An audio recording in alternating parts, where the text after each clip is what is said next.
Bismillahirrahmanirrahim. Assalamu alaikum and welcome to Newsroom. I'm your host Omar Khalid. But today is the 25th of September 2024 and these are the stories that we'll try to decipher during the course of the show. Today we'll be talking about day one of the 79th session of the United Nations General Assembly because the time difference between the US and Pakistan, the second day hasn't yet started. So of course we'll be looking at different aspects of day one. Of course our contingent is there. Our Prime Minister Mr. Shehbaz Sharif is there along with other ministers and important dignitaries from the Pakistani side, and he has met with many important leaders on the sidelines. But of course our Prime Minister will be addressing inshallah on Friday. In the meantime, there have been very important addresses, whether it be that of Joe Biden, whether it be that of the Iranian president or the Colombian president or the Guatemalan leader or the Swiss leader or the Iranian leader as well. Important things were highlighted and we'll be understanding what they all meant during the course of this very first segment. Our second story concerns Pakistan-IMF talks. We all know that today is the day that the meeting is going on in order to give the go-ahead for the 7 billion extended fund facility for Pakistan. This is something that had been agreed to in the month of July, but of course a formal go-ahead has to be given, and that inshallah will be given today. In the meantime, there is a report that has come out from the Asian Development Bank that highlights different aspects of Pakistan's economy in the wake of this EFF and what needs to be done by Pakistan, the positives and the not so positives. Then we are going to talk about today being the newspaper reading day, the national newspaper reading day that is being observed all across Pakistan today, and we'll also be talking about a US woman who has taken her own life inside a controversial suicide pod at a Swiss woodland retreat, which people in the Switzerland are calling against the law. Why is that? Despite the fact that euthanasia is authorized. We'll be highlighting that also in our last story. Let's begin with our first, and that concerns the 79th session of the United Nations General Assembly. Today, in fact, yesterday was day one, but that day ended early in the morning Pakistan time. We've been joined by Ambassador Naela Chohan. She's a former ambassador and she's right here with us in the studios. Ambassador Naela Chohan, thank you very much to have joined us. The 79th session of this 193 member UN General Assembly began in New York. United Nations Secretary General Antonio Guterres denounces the age of impunity in the world. He talks about trampling of international law and violation of United Nations Charter. And we all know what this is pointing towards exactly. This is towards the Israel-Palestine conflict and all the resolutions that have come forward. Either they've been vetoed, or if they were not vetoed, they have not been implemented in letter and spirit. He also talks about this age of impunity everywhere in the Middle East, in the heart of Europe, in the Horn of Africa and beyond. He talks about Lebanon, he talks about other important issues, he talks about climate change. What do you see the different, how do you see rather the different elements of the address of the United Nations Secretary General Antonio Guterres? Any impact either on the 193 member countries or to those who are listening? Definitely, I think so, because the 79th session is a little different from the earlier sessions in the sense that now the theme that they have is to take everybody along, and they are thinking of implementation of SDGs, the Sustainable Development Goals. You know that they have been working on it for almost a decade now, and the deadline for implementation of SDGs is 2030. But not many countries have implemented it in letter and spirit, and they are much behind their deadline, aren't they? Yes, as far as Pakistan is concerned, we have only missing on 2 SDGs. The remaining we have complied with. But interesting enough, if you look at SDGs, they are all interlinked. You cannot have one SDG implemented without really impacting the other. For example, the SDG on women, SDG 5. Now, it also would include education, it would also include sanitation, it would include every other SDG to really empower women. So, SDG is one of the main topics of this summit. Then international governance. That is a very important subject. We have been talking about in your program also earlier on, that how effective is UN, why it is not delivering. If you look at the history of UN, then you would see how it was born in 1945 in San Francisco.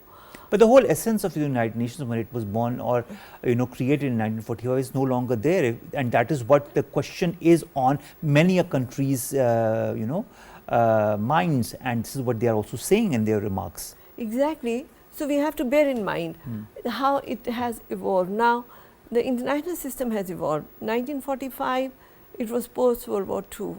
Europe needed reconstruction. So they created this institution which had financial institutions also like Bretton Woods system, and they had United Nations where the then nations. After 1945, so many countries became independent with different perspective of the world, with different issues that they had domestically, regionally and globally. So UN needed reform. Pakistan was one of the first countries. We started with this movement on United for Consensus, UFC.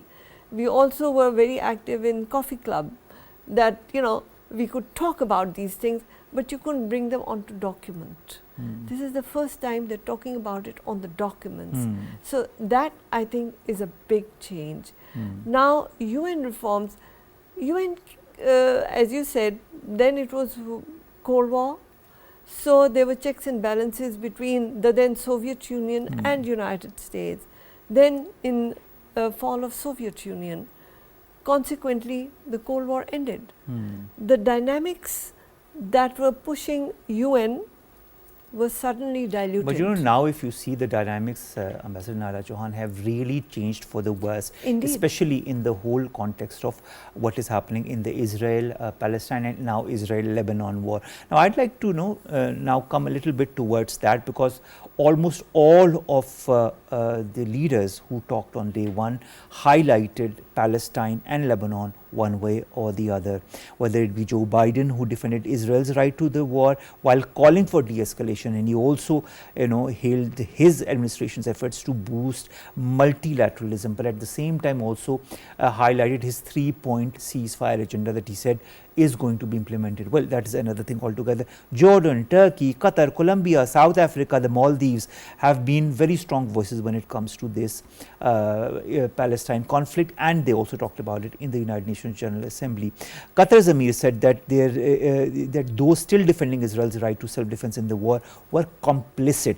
South African President Mr. Ramaphosa recalls the end of apartheid and the UN's support to turn the tide against apartheid as well. And of course, he related that to Israel's treatment of the Palestinians as well.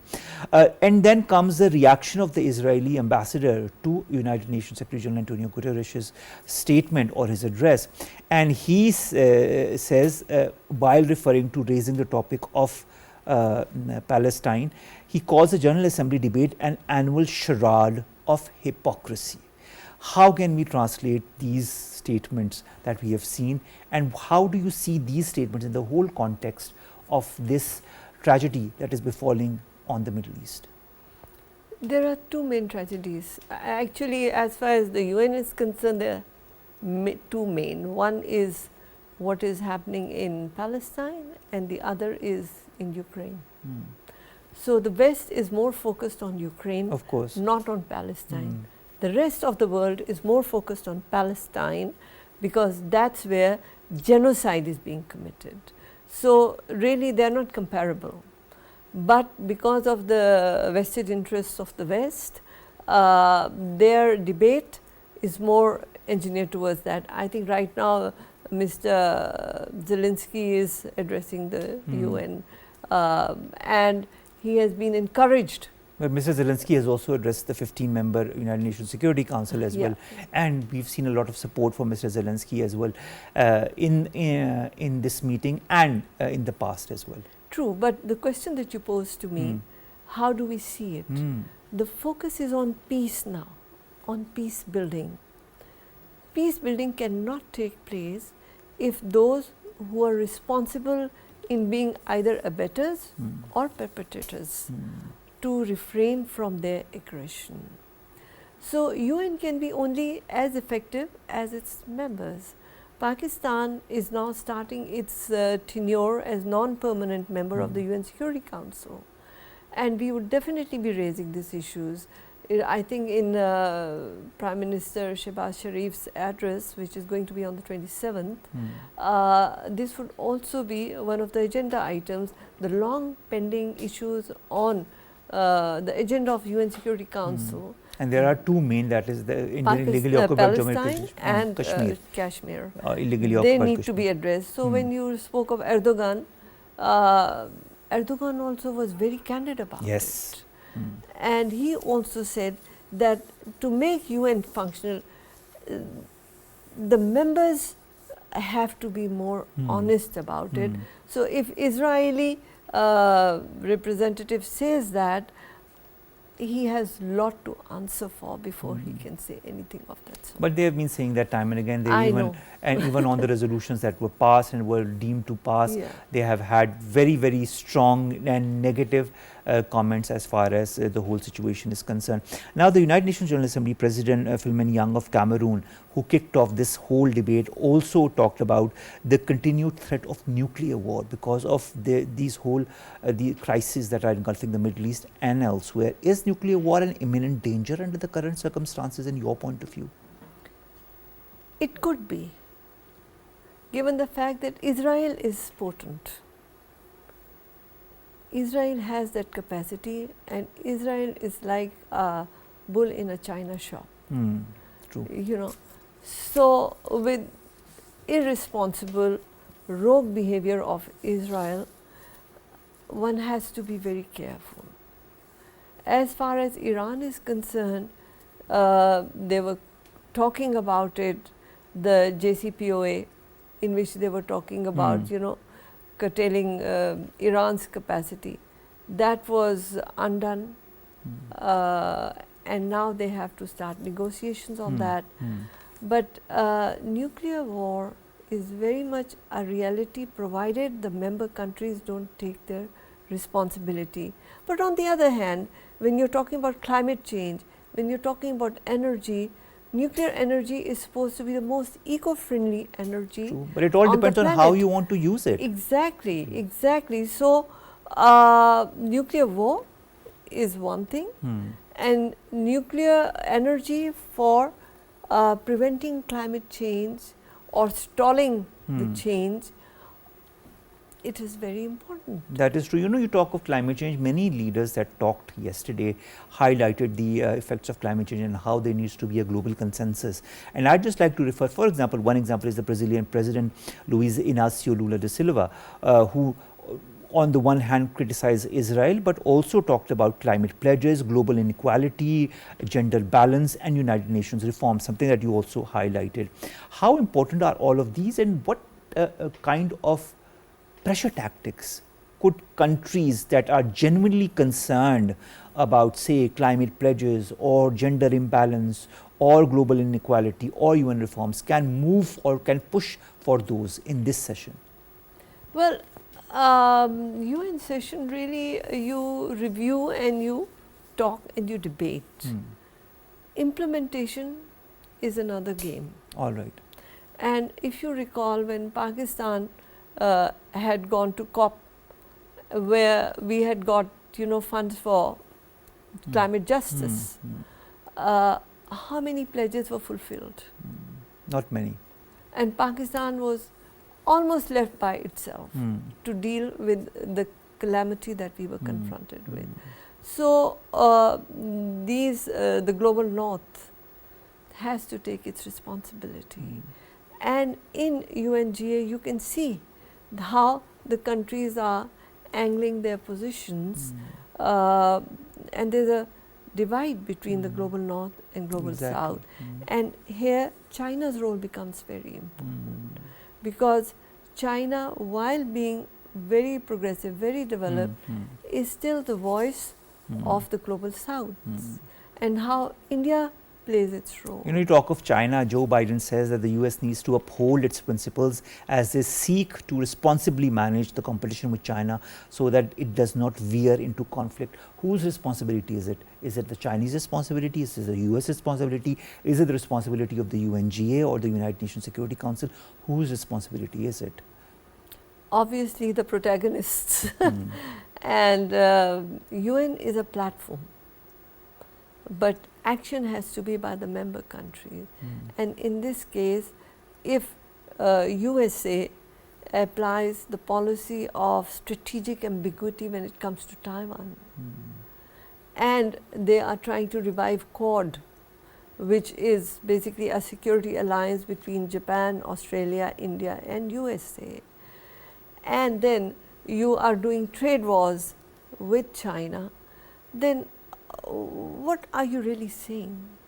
That needs to be carefully examined. So, it was very nice to listen to President Biden, but I don't know how much of what he said is being followed by his government. That is why I was asking, are they really responsibly managing this competition with well, China, at least is they my realize question. All right. They realize the responsible management. Let's talk about the Iranian President Masoud Pezeshkian, who addressed the United Nations General Assembly for the very first time after having taken his oath.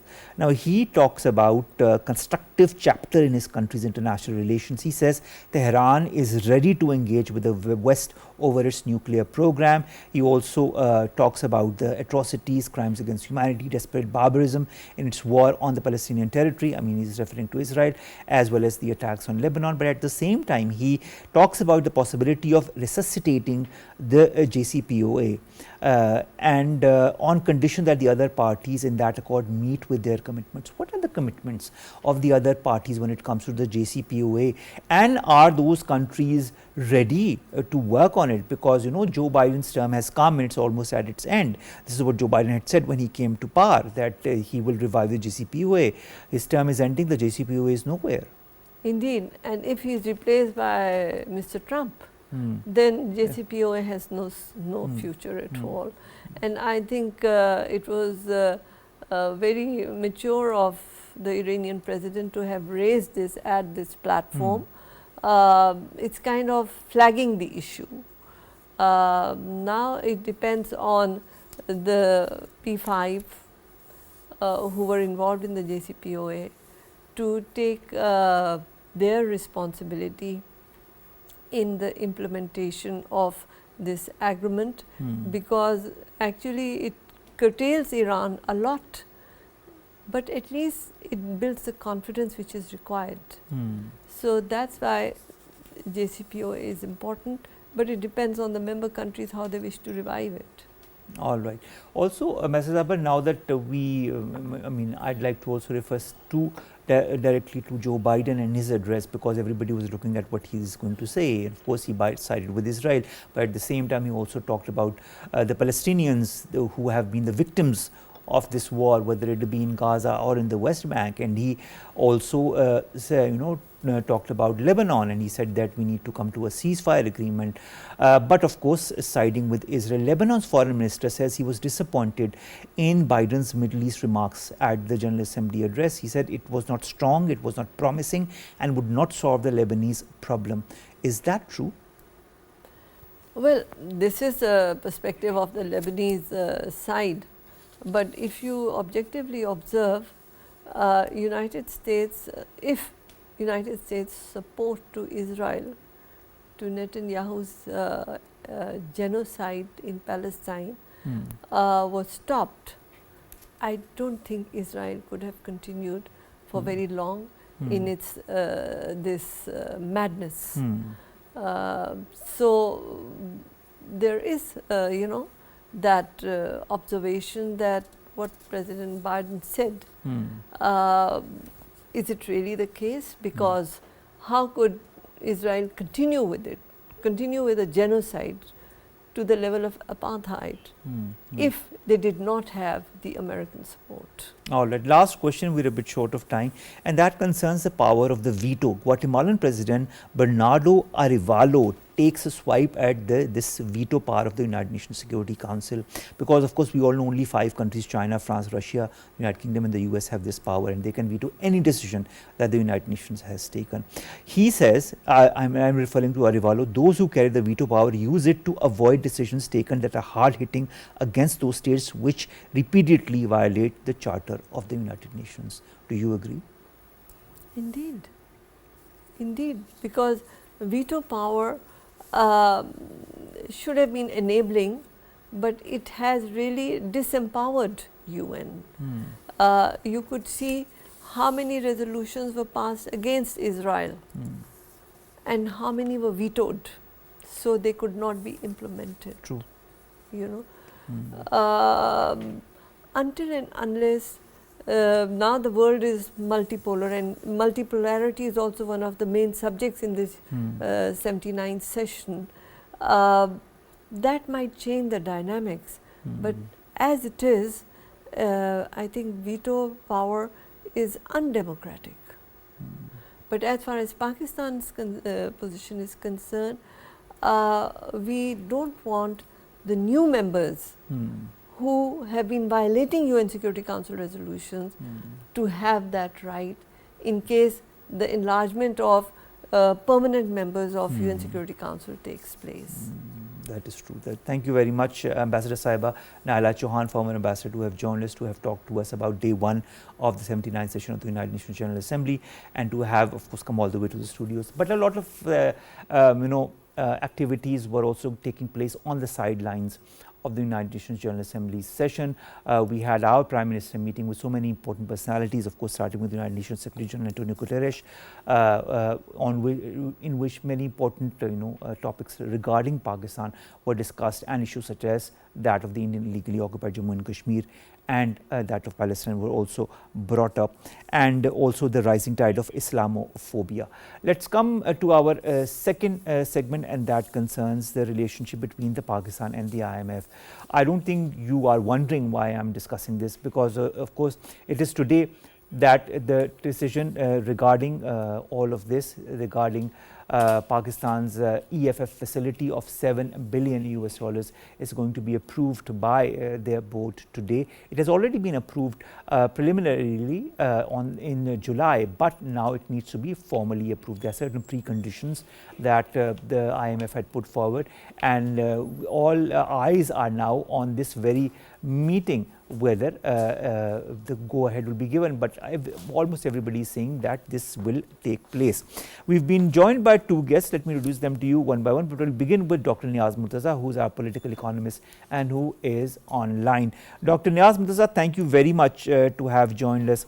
As you very well know, our Prime Minister is set to meet the heads of the IMF and the World Bank today, the same day as the IMF board is also scheduled to take up Pakistan's request for the EFF facility of $7 billion. When you look at the whole context of our relationship with the IMF, the last facility and the whole relationship went on quite smoothly after quite a long time, if you look at our past. And now this time, Pakistan looks forward to continue working with the IMF. One of the IMF's key preconditions is for Pakistan to secure bilateral by financing to qualify for the new loan packages. Pakistan, in your point of view, securing this bilateral financing to qualify for this new loan package, what are your expectations from this board meeting and the loan agreement? Thank you very much. So, the whole idea of going to IMF is, that you are short on dollars, your foreign exchange reserves are a bit low. And obviously, IMF gives you a certain pot of money, which by itself cannot solve all your liquidity crunch. And so, there is an expectation from IMF, a little bit push from IMF, that you also arrange, bilateral funding from other sources, so that the whole liquidity crunch that you're facing, most of it is it gets resolved. So it's presented as like a condition, and I would say it's a sort of a soft condition. The threat is that if Pakistan doesn't do it, then IMF may withdraw its own loan. As long as it's a soft push, it's okay. It might, push you to, make the extra effort to, get some other liquidity lines. But if IMF was to, actually carry out that threat, if a country doesn't get all the different, pots of money that the IMF is asking, then it would become self-contradictory. The country is already in a problem, and just because, it is not able to line up all the other sources that the IMF is expecting. If IMF, withdraws its own funding, then obviously the country is going to be in a huge mess. So obviously, I at least see it as, a soft push to push the country to get a little more loans so that the country is in a more comfortable position. And then by the deadline that IMF has, even if you get say 70%, 80%, I think that would be good enough. And then there is also the fact that once your case is put up in the board meeting, it practically means that for all practical purposes, it's approved. Otherwise, the Just the last little small hitch that needs to be done in the form of a signature by the board and the formal approval by the board. Stay online with us. Dr. Usman Chohan joins us after a very long hiatus in the studios. Thank you very much, Usman, to have joined us. Usman, I'll come right to the topic. The Asian Development Bank today says that the economic reform agenda that is supported by the 3-year IMF EFF was projected to accelerate growth and ease inflation in our country. In this Asian Development Outlook report for September, the agency says that growth in Pakistan has rebounded to 2.4% in the fiscal year 23-24. It says that the fund's previous short-term 3 billion loan, which concluded successfully in April, helped with economic stability in the country. And the ADB report also says that the deal aims to A, consolidate public finances, B, expand social spending and protection, C, rebuild foreign exchange reserves, D, reduce fiscal risks from state-owned enterprises, and fifth point, improve the business environment to encourage growth led by the private sector. I'd like your comment on these 5 points that the ADB has highlighted. Yes, thank you for this important question, because when we look at the ADB and we look at the IMF, it's not that they always have the same view or outlook on things. What you see in the September 2024 outlook of the ADB is something more positive actually than what the IMF is saying, and I think that's very heartening. Pakistan is a founding member of the ADB since 1966, and it's worked closely with the ADB. The IMF has been tough on Pakistan, but the ADB, in the language and in the forecast, so in the numbers when you read through it, has been more optimistic. So their projection may move from 2.4 to 2.8% for GDP. And what they're saying in terms of the typical measures taken by Pakistan is that they're favorable and that you should expect stronger growth, and that in terms of the 5 points that you've indicated, there are going to be stronger measures, and that the reform effort being taken by Pakistan is positive. So overall, the tenor of this report is more favorable than what you're hearing from the IMF, and I think that's a good, sobering talk that we should also keep in mind, that there's no need for doom and gloom, that the ADB has merits in its analysis that I think are worth considering. All right.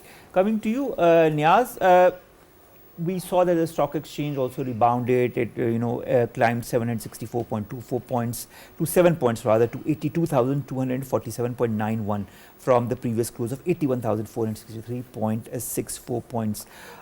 Many experts attribute this rally to expectations from the approval of the IMF program. What impact has the EFF facility or our relationship, the upward trajectory or the downward trajectory with the IMF had on our stock market, and are stocks benefiting from the monetary easing and the structural reforms? Well, certainly, yeah. I mean, this is a very peculiar position. Normally, when you start an IMF program, the belt tightening starts along with that. And one of the biggest thing is, a monetary tightening. So interest rates actually start going up even before, you're about to enter an IMF program, because that's one of the conditionalities. But just because we've had some stability because of this 9-month program that we had, last year, that has given us the breathing room to, start this monetary easing. And I think this will continue. We've had 2 fairly large interest rate cuts, and my sense is that that's not going to be the end of it. There'll be more monetary easing, and that obviously will be, good for growth, because, there are different goals, economic goals. There is, first of all, the stability thing. Unless you have stability, any growth which is based on instability, is not going to last long.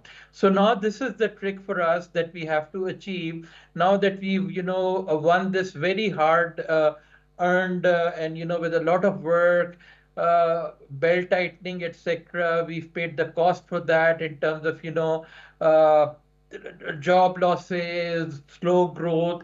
Now is the position for us to, go to the next step and ensure that we can achieve sustainable growth, which is not based on high fiscal deficits, on high large current account deficits, or money supply increases, but solid increases in investment, productivity. Farms. That is the way to get out of the IMF cycle, that you build your capacities, you upgrade your economy so that your growth is solid. And I think the most important economic ratio that we should be looking at is not the growth rate, but your investment DP ratio, because that shows you the real health of the economy. So if you look at the other Asian countries, East Asian countries, their investment GDP ratio, like China, is above 40%. Even South Asian countries like India, Bangladesh, it's 30%. And in Pakistan's case, it's as low as 15 to 18% in the last 5 or 6 years. So that's where our focus has to be. We need to increase investment, and not just foreign investment, even local investment, because our saving rate is so low. Again, it's one of the lowest in South Asia.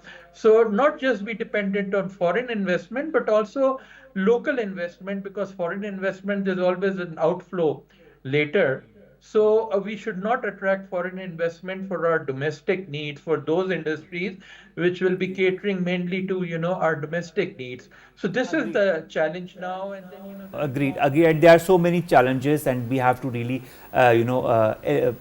overcome all those challenges. Speaking of challenges, Usman, I'd like to throw many challenges at you that the ADB report points to. It talks about the country's economic outlook that was still susceptible to high downside risks. It talks about external financing requirements.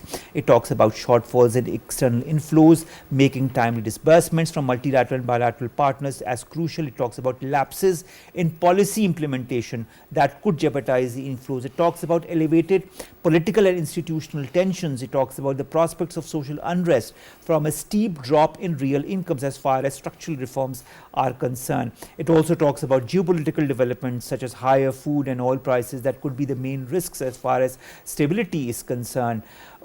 What is your take on all of these risks that the ADP report points towards? Thank you for this important question. When you do an analysis in the way that the ADB or the IMF does, you are obliged to point to the risk factors in it. That's your responsibility, to give a weighted analysis. But the risks, even though it's a formality in the report, I don't believe they're that big anymore. For example, they're saying that you can have geopolitical risk, but the rest of the world has to deal with that too. They're saying that your reform efforts may be precluded by lack of motivation and stuff, but I see very strong motivation on our side. They say that, for example, inflation can go up, but the trajectory realistically is going down. They're saying that growth might be affected by many things, but growth can be affected positively by many things. If you ask for my predictions, given what is happening right now, I think that inflation will continue to come down. I think that our stock market will continue to rise. I think that the reform effort will continue on its path. I think that we will secure the multilateral credit. And even if there's shortfalls, we'll just go to the markets, because global interest rates are falling, global inflation is falling. So even though they highlight risk factors as part of a comprehensive report, there are many positive things that they also mention in the report, and time will tell which side of their report is correct. But my tendency is to veer towards the positive at this stage in the global economy. All right, let's finish with ADB, and I'll continue my conversation as far as that is concerned before we move to Dr. Niaz. The debt to GDP ratio on a sustainable declining path. This is what the ADB says is the aim of the IMF. It talks about interest payments and that they were expected to remain elevated for the year. It talks about revenue measures and some reductions in interest outlay that will be able to create a necessary fiscal space. It talks about the country making progress, as you yourself talked about, in re-establishing a market-determined exchange rate. It also talks about the role of the State Bank of Pakistan that has maintained an adequately tight monetary policy to meet its medium-term inflation target to 5 to 7%.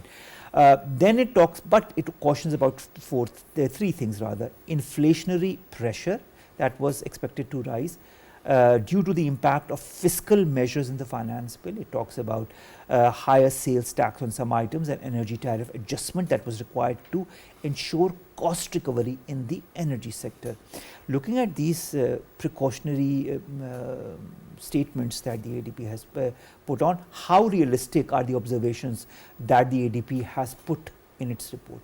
I think that there is quite a bit of realism, but I think there's more room for optimism on the ADB's side. So the ADB has a specific relationship with Pakistan, and it will continue to build on that relationship. I think that overall the sentiment should be far more positive, and you're seeing signs of that across the economy. The biggest curtailing factor for Pakistan, as it is for many countries, if not all countries, is inflation right now. Inflation has been referred to in modern American narrative as a country buster. It'll literally bust a country open. So inflation has to be the number one priority. Our state bank has begun to lower rates, and it's done so in a cautious manner. If I were Governor State Bank, I would be more aggressive in lowering rates to give the signal that growth is coming and that business community needs that cut. So I would keep in mind what the ADB is highlighting in terms of cautionary things and still point to all of the good things that are happening. There is what goes up must come down, and what goes down must come up. It must come up now. This is the natural business cycle, and I keep my eye not just on domestic considerations but also on the global economy. I'm keeping my ear to the ground for the signals, and the signals are positive that inflation overall in the world is coming down, and this is our time to revamp the economy and move forward. All right, let's hope and let's see that happening in the coming weeks and months. Dr. Niaz, the IMF, of course, if we all remember, on the 13th of July, had announced that Pakistan, the fund, had reached this 3-year, $7 billion aid package deal, giving the much needed respite to the nation. And now, of course, the meeting is happening or will be happening in the next couple of hours in order to put a stamp of approval as far as that is concerned. But a lot of times the IMF in its report talks about macroeconomic stability that needs to be cemented, conditions that need to be created for a stronger, more inclusive and resilient growth. How do you see that happening in Pakistan? Well, I think, the current account deficit is definitely under control. On the fiscal side, there is need to, do more. The tax effort, I know, the government is trying, different things. Even today, there were a lot of announcements. So increasing your tax base, that's very important. Then also, the energy, the power sector losses, the payments that have to be made to the IPPs, and then, the circular debt, that is a huge challenge. And then the third thing is, of course, the state enterprises. So, I think fiscal side should be a big focus for the government. To ensure that you have the kind of macroeconomic stability that can support strong, sustained growth. And in terms of the monetary easing, that should help, of course, your fiscal deficit too, because the interest payments that the government has to make, they are going down.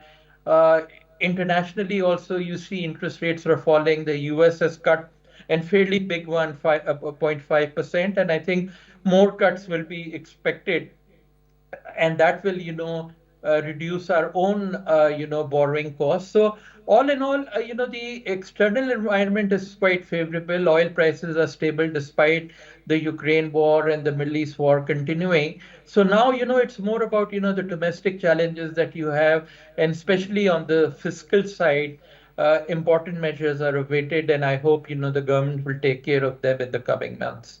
Thank Thank you very much, Dr. Niaz Murtaza, to have joined us. That was Dr. Niaz Murtaza, political economist. Last question to you, Usman. Our Prime Minister had said some time back that Pakistan needed to embark on a long and difficult journey to prevent knocking on the doors of the IMF again. He said, and I quote, "We need to pursue a long and difficult journey to augment our macroeconomic numbers. We will have to make sacrifices. Now is the time. It is our responsibility to act speedily and work tirelessly. Only then will this be the final IMF program in the country." What measures need to be taken in order for this to be achievable? There's plenty of stuff on the table for this to happen. I agree with the Prime Minister that there is a long journey, and we should not become lethargic just because the global environment is easing up. Our reforms are for our benefit. Now, you're asking what specific things to tackle. If you look at the structure of our federal budget, which is something we talk about a lot, the domestic banking sector, debt owed to them is one area to focus on big time, especially because they've had a very good time over the last 2 years where they're fine, but the economy wasn't. The other area where I emphasize great focuses on the federal-provincial relationship. The provinces, the bureaucracies are very bloated, and we just transfer from the federation so much at the start with nothing to show for it. I think that this, if you just tackle these two things, before you get into any other line items, because there's plenty down the road, just tackle these two things and you'll already see so much relief domestically. A lot of the things that we have to solve are of our own making. Let's go ahead and solve them. It's just on our side. Broadening the tax base is one. True, but expenditure, I think, is a bigger thing than tax base. We talk so much tax, let's focus on the other side of the equation. The Prime Minister also talks about a need to tighten our belts and serve the public.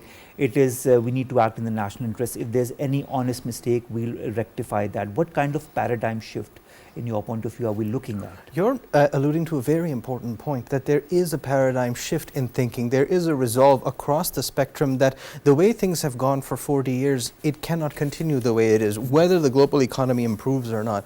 And so this belt tightening is required and measures are required. This paradigm shift means that we realize that things cannot continue the way they are, certainly not another generation forward. So let's take the tough measures now so that things are easy for the generations to come. This paradigm shift was necessary, and I'm glad it is there. All right. Thank you very much, Dr. Usman Chohan, to have joined us as well, and to have seen you after such a long time as well. It was a pleasure to, and I hope to see more of you in the coming weeks and months, because there's a lot to be discussed as far as economy is concerned. Let's come to our last two stories very quickly. The first concerns the newspaper reading day that is being observed across the country. The day is observed to promote the value of reading newspapers and recognizing the significant role that they play in shaping public opinion, informing citizens, and fostering community engagement. I think it's important to understand that. And newspapers, on the one hand, provide necessary information and they enlighten us on the national and international events, and then it's up to you to see which angle you want to take that and how you want to take those stories forward. But the main of course, the aim is to inform and to educate the public, and that is what this day also reminds us of. Finally, several people have been arrested after a US woman in Switzerland died in a controversial suicide capsule in Switzerland. The 64-year-old US woman took her own life inside this controversial suicide capsule at a Swiss woodland retreat, with police saying several people had now been arrested. This space-age looking sarco capsule that you can see also, which fills with nitrogen and causes death by hypoxia, was used on Monday outside a village near the German border. This portable human-sized pod, self-operated by a button inside, has raised a host of legal and ethical questions in Switzerland. Active euthanasia is banned in the country, but assisted dying has been legal for decades. On the same day that it was used, Switzerland's Interior Minister Elisabeth Bohm-Schneider also told lawmakers that Baku was not legal. So there are many issues, legal and otherwise, that are roaming around this euthanasia or voluntary suicide, and what are the boundaries that one needs to remain within, what are the boundaries that should not be crossed. This is a huge debate that would take many hours if we were to discuss that in our program as well, because it's ethical, it's religious and societal. Nevertheless, this is a decision that Switzerland is taking, and we will be looking forward to how they tackle this. With that, ladies and gentlemen, we come to an end of today's newsroom. We'll see you inshallah tomorrow with new stories and segments that pertain to us, you in Pakistan. Stay safe. Allah Hafiz.